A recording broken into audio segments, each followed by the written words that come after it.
Mood swing ಅಂತ ಏನೋ ಒಂದು ವರ್ಡ್ ಅಂದಲ್ಲ, ಹಾ ಇದು ಕ್ರಿಯೇಟಿವ್ ಫೀಲ್ಡ್ ಒಳಗೆ ಏನ್ ಇರ್ತೀವಲ್ಲ, ಹಾ. ಇದು ಮೂಡ್ ಸ್ವಿಂಗ್ ಅನ್ನೋದು ಕಾಮನ್ ಇದ್ದಿದ್ದೆ, ಯಾವತ್ತೂ ಅದು ಚೇಂಜ್ ಆಗಂಗೇ ಇಲ್ಲ.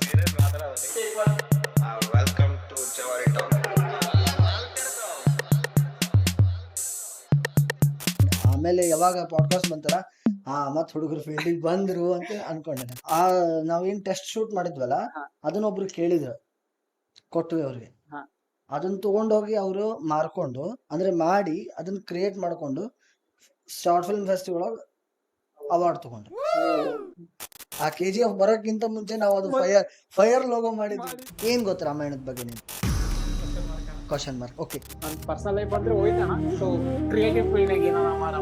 ಇನ್ನೂ ಒಂದು ಕ್ವಶನ್ ಕೇಳ್ತೀನಿ. ಮಾತಾಡ್ಸಕ್ ಅನಿಸ್ತೀವ ಅದೇನೇ ಹೇಳ್ತೀನಿ, ಹುಡುಗ ಮಾತಾಡ್ಸಕ್ ಅನಿಸ್ತಾನ. ನಾ ಅದನ್ನ ಇನ್ನೊಂದೇನಂದ್ರ ಸತ್ತಿಲ್ಲ. ಬೈಗಳಗಳಿಗೆ ಸಂಸ್ಕೃತ ಯೂಸ್ ಮಾಡ್ತೀವಿ ಹೊರತು ನಾವು ಇಂತ ಒಳ್ಳೆ ವಿಚಾರಕ್ಕೆ ಸಂಸ್ಕೃತ ಇಲ್ಲ. ಓಕೆ, ರಾಮಾಯಣ ಶುರುವಾಗಿದ್ದೆಲ್ಲಿ?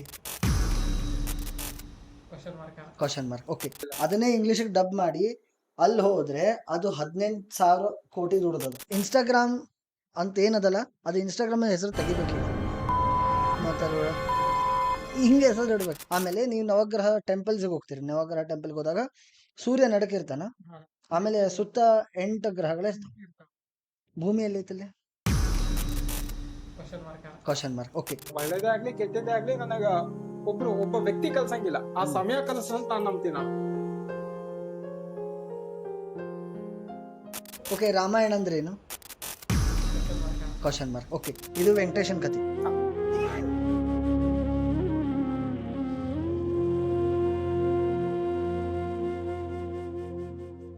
ನಿಮ್ಮಿಂದ ಬ್ಯಾಡ್ ಬಾಯ್ ವಿಜಯ್ ಎಷ್ಟು ಜನಕ್ಕೆ ಕಥೆ ಅರ್ಥ ಆಗಿದ್ದೀನಿ?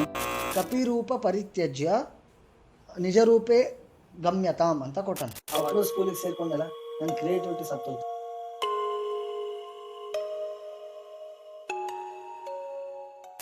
ಭಗವದ್ಗೀತೆದಾಗ ಶ್ರೀಕೃಷ್ಣ ಹೇಳ್ತಾನೆ, ಚಾತುರ್ವರ್ಣೆ ಮಯಾ ಸೃಷ್ಟಂ ಗುಣ ಕರ್ಮ ವಿಭಾಗಶಃ ಅಂತ. ನಮ್ಗಷ್ಟು ಗಟ್ಸ್ ಇಲ್ಲ,